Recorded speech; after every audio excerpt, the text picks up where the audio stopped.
بولتی تھی مجھے خوف محسوس ہوتا تھا. میں نہیں چاہتی تھی کہ اتنا قیمتی انسان, اتنا صاحب علم انسان کسی ایک معمولی سی گولی کا نشانہ بن جائے. میرے خیال میں 100-200 روپے کی مل جاتی ہوگی ایک بلٹ, اتنا عام ہے اسلحہ. میرے نزدیک تو اسلحے پہ مکمل پابندی ہونی چاہیے, لیکن وہ نہیں چپ ہوئے. جب انہیں دھمکیاں آنا شروع ہوئی, ہمارے گھر میں آنے کی کوشش کی, ہراسانی شروع ہوئی, تو میں بہت ایکٹیو ہوں. جب حامد میر صاحب کے اوپر حملہ ہوا تھا تو وہی بات کہ ہمارے ملک میں مارنے والے ہمیشہ اتنے بڑے ہوتے ہیں نا, اتنے larger than the world in کو پورٹری کیا جاتا ہے کہ آپ انہیں کچھ کہہ نہیں سکتے. تو میں ان واحد لوگوں میں سے شروع میں تھی جنہوں نے ٹویٹ کر کے کنڈیم کیا کہ آپ نے ہمارے صحافی کو نشانہ کیوں بنایا ہے. آپ کو کسی کے نظریے سے اختلاف ہو سکتا ہے, لیکن آپ اس کی جان کے پیچھے پڑ جائیں. اللہ تعالیٰ نے ان کے لیے زندگی لکھی تھی, وہ بچ گئے, ان کو بر وقت جو ہے وہ ٹریٹمنٹ مل گیا, لیکن ایک طویل عرصہ وہ بیمار رہے لیکن کام کرتے رہے.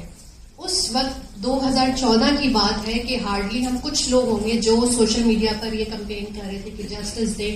ارشد خود عدالتوں میں جاتے رہے, کچھ بھی نہیں ہوا. مجھے یہ نہیں پتا تھا کہ جس طرح میں مصری خان کو دیکھتی تھی, ولی بابر کو دیکھتی تھی, ابھی جو ریسنٹ ہمارے سندھ میں جتنے ہمارے جرنلسٹ اس دفعہ شہید ہوئے, سندھ حکومت کہتی ہے ذاتی دشمنی تھی. بھائی ہماری کسی سے ذاتی دشمنیاں نہیں ہوتی, ہم کوئی بدماش نہیں ہے, لینڈ مافیا نہیں ہے, منی لانڈرنگ نہیں کر رہے. ہمارے کوئی ہم میں سے میجورٹی لوگ تو شاید اسموکنگ بھی نہیں کرتے, اور ہم پہ مقدمے کون سے بنتے ہیں؟ منشیات کے. جو شخص اسموکنگ ہی نہیں کرتا اس کے پاس تو منشیات بھی نہیں ہوگی. جھوٹے ترین مقدمے, اور عورتوں کے لیے جو نئی چیز لائے ہیں وہ یہ نئی چیز مارکیٹ میں آئی ہے کردار کشی کی.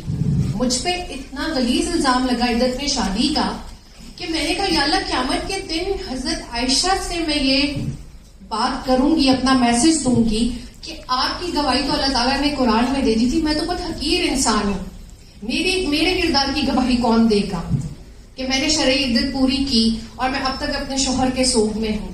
مطلب ملک میں کوئی اخلاقیات بچی نہیں ہے کہ آپ نے عورت دیکھی نہیں, خاتون صحافی کو آپ کہیں گے کہ وہ بد کردار ہے, مرد صحافی کو آپ کہیں گے کہ وہ لفافہ ہے. آپ مجھے یہاں بتائیں کتنے لوگ ہیں جو ویٹ کر رہے ہیں اس وقت, اب آخری تاریخیں شروع ہو گئی کہ ہماری سیلری آئے گی تو ہم اپنا کام کریں گے.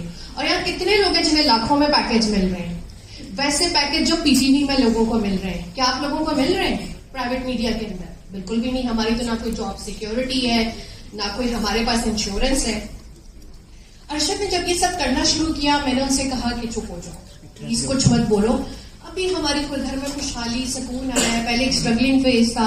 مجھے میرا گھر عزیز ہے, آپ مجھے ان چیزوں میں جنگوں میں مت ڈالیں. تو انہوں نے مجھے کہا, مجھ سے سوال پوچھا کہ جو بھگت سنگھ میں مقدمے کرا رہا تھا وہ کون تھا؟ میں نے کہا بھگت سنگھ کو تو میں جانتی ہوں, مقدمے کرانے والے کو نہیں جانتی. تو انہوں نے کہا کہ اسی طرح لوگ مجھے جانیں گے, جس نے مجھ پہ مقدمے کرائے وہ ہمیشہ گمنام, بدنام اور تاریکیوں میں رہے گا. میں نے ان سے کہا مجھے اپنے گھر میں بھگت سنگھ نہیں چاہیے, مجھے اپنا شوہر چاہیے, اپنے گھر کا سکون چاہیے جو ایک عورت وہ کرتی ہے. ہماری سیٹل لائف 12 سال ہو چکے تھے. اور انہوں نے کہا بارش کا پہلا قطرہ تو کسی کو بھرنا ہے. اور ایک خوف کی پوری لہر میرے جسم میں گئی, اور مجھے اب تھا کہ یہ شخص اب نہیں مڑے گا. ملک سے وہ جانا نہیں چاہتے تھے, ویزا ان کے پاس تھا نہیں. پر جب یہ میسج آیا نا کہ ہم تمہیں برہنہ کر کے تمہاری ویڈیوز پھیلائیں گے, تو وہ بے لباس نہیں ہونا چاہتے. یہ وہ ٹرننگ پوائنٹ تھا جہاں سے انہیں عارضی طور پہ جانا پڑا, اور انہوں نے مجھے یہ کہا کہ میں واپس آ جاؤں گا. میں کووڈ سے ریکور کر رہی تھی, میں سفر کرنے کی حالت میں نہیں تھا, میرا بھی پاسپورٹ ایکسپائر ہوا ہوا تھا, ہم اتنے گھومنے پھرنے جاتے ہی نہیں تھے. اب وہاں پہ وہ جا کے زیادہ بے باک ہو گئے, اپنا یوٹیوب شروع کر دیا. جب انہیں ٹارگٹ کیا گیا تو وہ اتنا بروٹل تھا کہ مجھ تک وہ تمام تصویریں پہنچائی گئیں کہ میں دیکھ لوں کہ یہ دیکھ لو اپنا شوہر. سچ بولتا تھا نا, ہم نے دیکھو اس کا کیا حال کیا. کل کی بون مسنگ تھی کیونکہ بلٹ بون جو تھا وہ ہیڈ شاٹ تھا. کڈنی نہیں تھی, نیلز نہیں تھے, پسلیاں ٹوٹی ہوئی تھیں, بروز ہی بروز تھے. ایک آنکھ کھلی ہوئی تھی, ایک بند تھی, کیونکہ گولی وہاں سے ہوتے نہیں یہاں سے نکلی تھی. صحیح سالم شوہر بھیجا تھا, صحت مند باہر بھیجا تھا, اور اس انتظار میں تھی کہ اسی طرح واپس آئے گا. یہ سب اس لیے کیا گیا کہ باقی سب بھی خاموش ہو جائیں. دیکھو ہم نے اس کا کیا انجام کیا. وہ ویسے تو ان کے بہت کلوز تھا, لیکن ان کے بینیفیشری نہیں تھا, وہ کسی کا فائدہ نہیں لیتا تھا. وہ چپ نہیں کیا. اس نے جمہوریت کے لیے, اصل جمہوریت کے لیے آواز بلند کرتا رہا کہ اس ملک میں ڈیلز کے ذریعے سے, NROs کے ذریعے سے جمہوریت نہیں آئے گی, ووٹ کے ذریعے سے آئے گی. اور جمہوریت اور صحافت کا بہت کلوز رشتہ ہے. آج دیکھیں, آج ہمارے ساتھ اپوزیشن بھی بیٹھی ہوئی ہے, میں ان کی شکر گزار ہوں. اب کیس نہیں چل رہا پاکستان میں, آئینی عدالت ہمارا کیس نہیں سن رہی ہے, ہم نشستوں پہ ہی بیٹھ رہے ہوتے ہیں. آپ کو پتا ہے میں عدالت جاتے ہوئے بھی خوف محسوس کرتی ہوں. مجھے عدالت جا کے کبھی بھی ایسا نہیں لگا کہ مجھے کوئی انصاف مل جائے گا. ایسا لگتا ہے ارد گرد ایسے لوگ بیٹھے ہیں جو مجھے دیکھ رہے ہیں, ان میں سے پتہ نہیں کتنے دوسرے فریق بھی تو آئے ہوئے ہوتے ہیں نا جن پہ ہمیں شک ہے. جب بھی میں نشست میں بیٹھ رہی ہوتی ہوں اتنے میں ہمارا کیس وہ آگے کی تاریخ حکومت لے لیتی ہے. ہم آج تک 3 سال میں وہ ایک MLA کر کے اس پہ توثیق نہیں کر سکے, اور میں وہاں کے ہائی کورٹ سے, اپیل کورٹ سے ہوتے ہوئے آج سپریم کورٹ میں اپیل دائر کر دی ہے میں نے ان کے. کم از کم ان کی جج نے مجھے سنا تو صحیح 3 سالوں میں. ہمارے ججز, میں روسٹر پہ کھڑی ہوتی ہوں, وہ نہیں سنتے, بولنے کی اجازت نہیں دیتے. آپ مجھے بتائیں کہ اگر وہ میرے سر پہ ہاتھ نہیں رکھیں گے دست شفقت, آج تک ہمیں چیف جسٹس نے نہیں کہا کہ آپ سارے صحافی مل کے آئیں اور بتائیں کہ آپ کی کیا مسائل ہیں, ہم حل کرتے ہیں, یا آئینی عدالت ہمیں بلائے. وہ تو ہمیں سننا ہی نہیں چاہتے.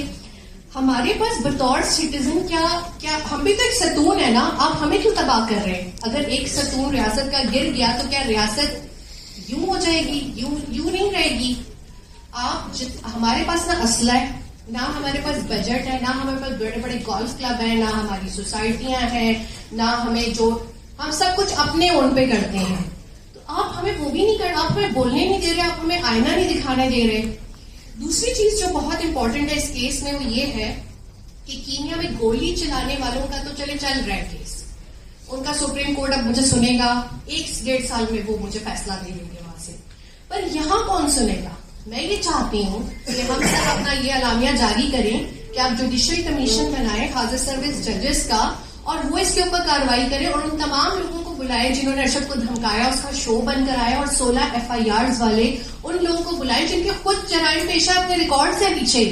چائے پیتا پیتا کوئی شخص جائے گا, فلاں اینکر نے یہ بات ٹھیک نہیں کی, اس میں مقدمہ درج کر, جو اس میں مقدمہ درج ہو جائے گا. ہمارے تو یہ حالات ہیں کہ ہمارا گھر پریس کلب پہ بھی حملہ ہو چکا ہے. یعنی کہ وہ ہمیں ریاست کے چوتھے ستون کو کچھ سمجھتے ہی نہیں ہے. دوسری چیز کہ ہمارے ہاں بہت صاحب ثروت امیر صحافی بھی ہیں جن کے لاکھوں میں پیکیجز ہیں. انہیں یہاں پہ ایک جو ہے وہ کمیشن قائم کرنا چاہیے, ایک فنڈ قائم کرنا چاہیے ان صحافیوں کی فیملی کے لیے جن کی وفات ہو جاتی ہے, جو شہید ہو جاتے ہیں, جن کی بیوائیں اور بچے پیچھے رہ جاتے ہیں.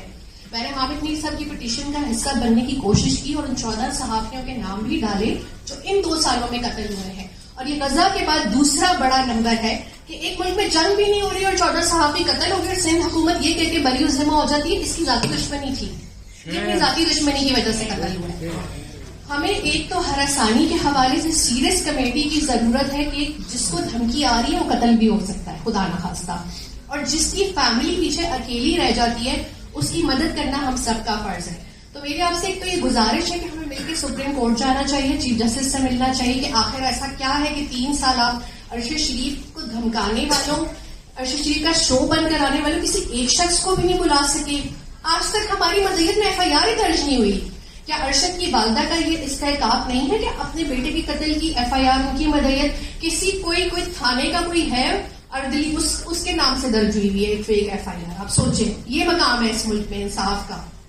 آپ لوگ ایک تو میرے ساتھ اقوام متحدہ چلیں جو یہاں پہ ان کا آفس ہے, EU چلیں, اور دوسرا کہ ہمیں چیف جسٹس کو, اور ہم کس کے پاس جائیں. فارم 47 کی حکومت سے میں نے کبھی کوئی گزارش نہیں کی اور نہ میں کبھی کروں گی. یہ سلسلہ رک جانا چاہیے. اگر ہم نے اسے نہیں روکا, ہم نے اس پہ بات نہیں کی, ہم نے مل کے جدوجہد نہیں کی, اللہ نہ کرے کل کسی اور کا نمبر ہے. اور آپ مجھے بتائیں کہ یہ جو 14 لوگ اس سال 2 سالوں میں اس نئے رجیم میں قتل ہوئے ہیں صحافی, کیا ان کے لواحقین کہیں جدوجہد کر پا رہے ہیں, کہیں بول پا رہے ہیں؟ ہمارے پاس تو پھر ایک پلیٹ فارمز ہیں, سوشل میڈیا ہے, ہمارے اپنے ادارے ہمیں سپورٹ کرتے ہیں, ہم بولتے ہیں, ایک دوسرے کے کہنے پہ آ جاتے ہیں. یہاں پہ ہمیں ایک میکینزم بنانا ہوگا اس ہراسمنٹ سے ڈیل کرنے کے لیے. ہم اپنے قیمتی صحافیوں کو اس طرح نہیں کھو سکتے, گولیاں لگ جائیں, ان ہراسانی ہو جائے, ان کی جابس چلی جائیں. ہمیں مل کے اس پہ کام کرنا ہوگا. اور دوسری چیز کہ ہمیں فنڈ قائم کرنا ہوگا اپنے ان تمام صحافیوں کی بیواؤں کے لیے, بچوں کے لیے جو اس چیز کو ڈیزرو کرتے ہیں. Thank you so much.